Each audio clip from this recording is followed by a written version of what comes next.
Max, let's go to the hotline. We have. Do you want me to start saying that? Go to the hotline. Sure. Yeah. Let's go to the hotline. Let's go to the hotline, and we are joined by one of our good friends. Although I don't know if she'd claim me as a friend. She's already annoyed that she has to talk to you. I might.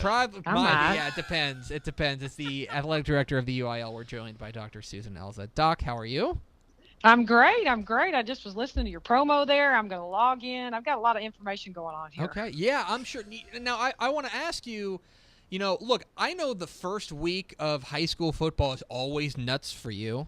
But yes, especially this week, with what's been going on down there in Southeast Texas, I know you've been very busy. Can you give us kind of a feel of what your week has been like? Oh, you're on weeks like this, and number one, it just puts life in perspective. And I think all of us here at UIL, our heartfelt prayers and thoughts continue for that region of our state. I mean, I've heard some pretty sad and heartbreaking stories of coaches that don't have homes, kids that don't have homes, deaths of people in our coaching community. I mean, it's a devastating thing, but the human spirit prevails, and y'all have seen all the stories that I've seen of people trying to pitch in and help people get back in their homes or clean up their homes or even get schools open. And it's it's only just the beginning of it, because you still have so much flooding in the Houston and the Beaumont areas. But I think we're here and prepared to serve and help those communities out in any way that we can. And that was one thing that struck me as well, is that I've seen, I think that you've got to be awful proud of just the Texas high school, not even just Texas high school football, but Texas high school athletic community coming together and using this as a rallying point to all be a family. I imagine that from your perspective, as somebody who is kind of overlooking the entire state, that's as heartbreaking as it is down there, that's got to make you real proud to be associated with this kind of stuff. Well, I call it the brother and the sisterhood of coaching, and we do come together as a family, and it does make you very, very proud. I know I don't serve in a role as a coach anymore, but I'm very connected to the coaching community, and it's what it's all about. I mean, we put our differences aside and we try to help one another, and you've seen it. You're on Twitter just as much as I am, if not even more, and you see all the things that it inspires you to be a better person, because you want to help people, and you see how our coaches are rallying together and trying to help as many communities as they can with their efforts. And then I want to ask you about when you talk to these coaches. Obviously, I know the first thing you're asking is, how you doing? What can we do to help? What kind of questions are you getting from these coaches who, I mean, if I know Texas high school football coaches, they're saying, yeah, let's clean up. Let's also get on with football, because, that's something that they love, and I know gives them a bit of a distraction. What are the most frequent questions that you're getting from coaches across the state? Well, it kind of depends on where they're coming from and what their circumstances are. And the number one thing is, can we practice if we're not in school? And that answer is yes, you can. The number two thing is, can we scrimmage and not play a game this week if that's what we choose to do, and all we've done is scrimmage. Number three is, we may not be in school for 4 to 6 weeks, but our athletic facilities are in position for us to go ahead and start practicing and even playing games. Can we do that? And the answer to that is yes, too. So the next round will be, and this will come from the entire coaching community, but, specific to football is, some of these kids that they don't have homes in the communities that they lived in, and maybe they don't even have schools. What do we do? I'm in a school district in the North Texas area, and I've got a kid that he's going to live with his aunt and uncle because he's displaced because of Hurricane Harvey. And we've got rules that are built in for that as well. Matter of fact, we've created that process over the past 3 days to where these kids, they need to go back to normalcy, and they need to get back into school, and they need to get back into athletics. And, those are the things that we're getting. And, I feel like we've been, as a staff, I mean, it's just like a staff and a coaching community. You got to get together and you got to collaborate and make sure we have it all set up and ready to go for our schools, so it's seamless for these kids and they can get back to normalcy. We're talking to the UIL Athletic Director, Dr. Susan Elza, here on Texas Football Today. Get involved in the conversation at #TFToday. Doc, I want to ask you, especially, when you guys are really in a wait and see mode to see when these teams can play. But I know that there are some teams that have district play coming right around the corner. I know Cy-Fair ISD really gets in it. And, I know that non-district games, if you don't play them, it stinks. You'd prefer to play them, but there's really nothing lost. What kind of thought have you guys given to exceptions when it comes to making up district games? And this dates me. I mean, this happened back whenever, Hurricane Katrina, and we had created a process, and this is the biggest difference right now is that whenever Katrina hit, it was later in September, and they were in district play. On this one, the majority of our schools are not in district play unless they're in those larger 10 or 9 team districts. The 111 man district that we have, or 11 team district that we have, is in Corpus, and most of them are playing this week. And I think actually all of them are. I think I've talked to everybody in that entire district. But back to your question, if we do get in that scenario, so the Cy-Fairs that really they have one preseason game, I think if I recall what Ray Zapata told me, we would look at maybe giving an exception to the 5-day. Right now we've got it built in as a 4-day on a scrimmage, and but we're going to have to, I think what my point would be is that we're going to have to take some of these case by case, and we're going to have to help these coaches out and these teams so that they can schedule these games.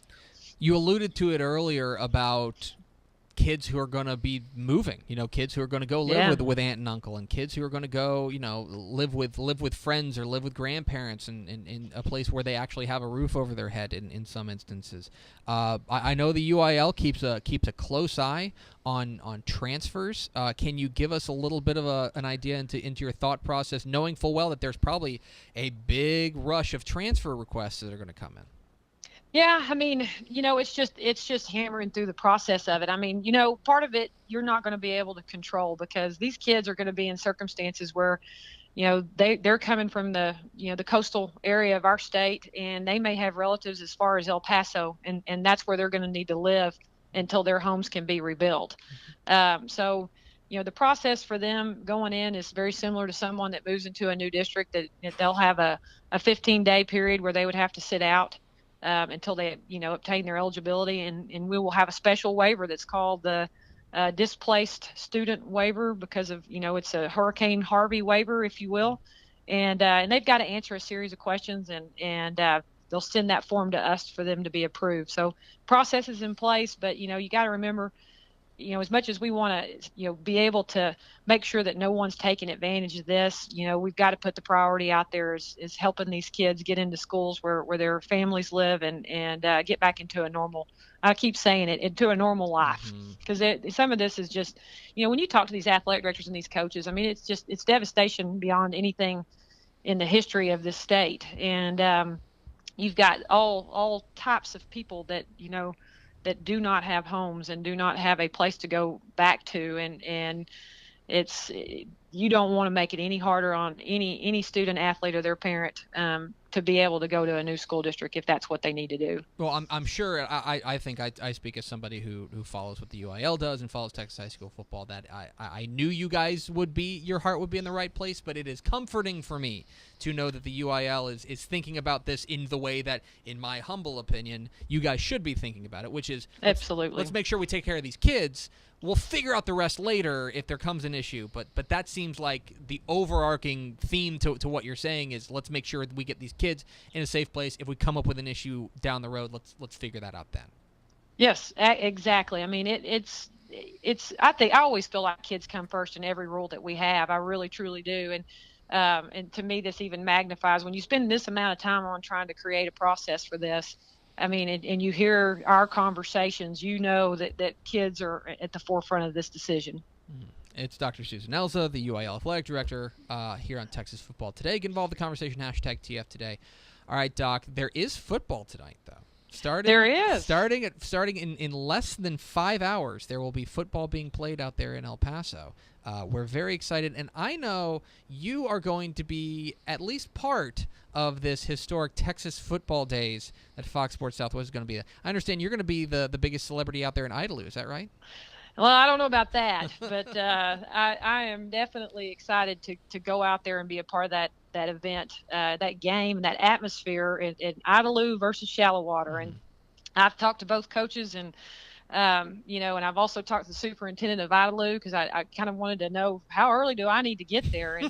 And I'm going to tell you, they told me I probably need to be there by about 2 o'clock if I wanted to have a seat. So Yeah. that just tells you what atmosphere that we're going to have in this very first game of our Friday night football celebration. And I'm excited. I'm ready to leave right now if you really want to know, but I'm not leaving until the morning, and I'm going to head out there and look forward to a great game between two great teams. And I know that, when I talked with Dr. Charles Breidup, the executive director of the UIL, when you talk to him about the single-site championship games, the whole idea behind that is like, let's make this a celebration of Texas high school football. I think it's fair to say that this is the other bookend to that, right? Like, we're going to kick off the season with this big celebration, and of course end it at AT&T Stadium for that. Just your overall thoughts on this event, which it's historic. You guys made an exception to air these two games live on Fox Sports Southwest. What are your feelings on this whole event? Well, first I want to make sure we give some recognition. Obviously Dr. Breidup is a part of this, but Sure. Dr. Jamie Harrison, our deputy director, he took the lead on that, and with Fox Southwest, when they pitched that idea to us, in a very short amount of time, he got everybody involved that he needed to get involved, and because we had to change a rule for this to happen, and it was just prior to our June council meeting, and we may have done a lot of things on the fly, but he had a great vision along with Fox Southwest, and to see it come together is awesome.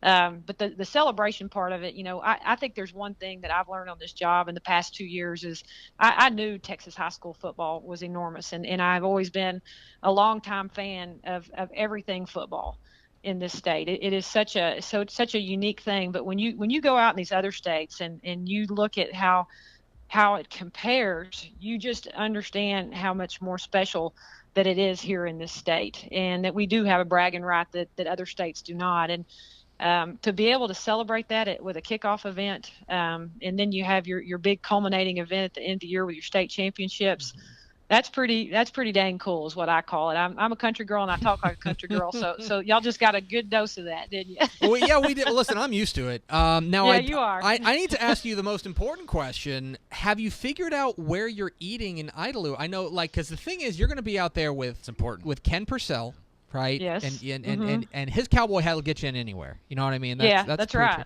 You'll be out there with Erin Hardigan, as Max calls her, the supernova of Texas high school football, just a big ball of energy. So have you figured out where you're eating while you're out there? I have not, and it's funny because I've gone out to West Texas quite a bit since I've got on this job, but I had called after when I go to that game, after I get done, I don't want to be done because, that's an early kickoff for that game. And I'm going to head over to the Lubbock Stadium there, and I can't think of the name of it off the top of my head, but I'm going to head over there and watch, I believe it's Lubbock High and Seminole are playing, and I'm going to catch the end of that. And their AD had called me, and he said, hey, I need to call you. I need to talk to you because I need to tell you where you need to go eat. Listen. So I haven't had that conversation yet. You got some suggestions? No, I don't, but I will tell. Here's what I'm going to do.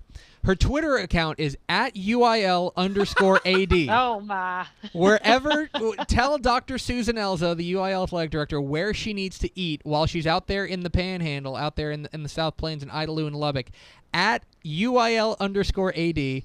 There, I just made you more Twitter famous, Doc. Well, you know what? I appreciate that. And I tell you what, wherever I go, I'll tweet it up. How about that? She is Dr. Susan Elza, the UIL athletic director. Doc, appreciate your time. Appreciate everything you've been doing this week, and have fun tomorrow. I know you will. I don't have any doubt that you'll have any fun, but just make sure you enjoy yourself. I will. I appreciate y'all having me on the show, and let's all stay in touch because we've got a long season in front of us. It's going to be a good one. It's going to be great. Thanks, Doc. Okay, thank you.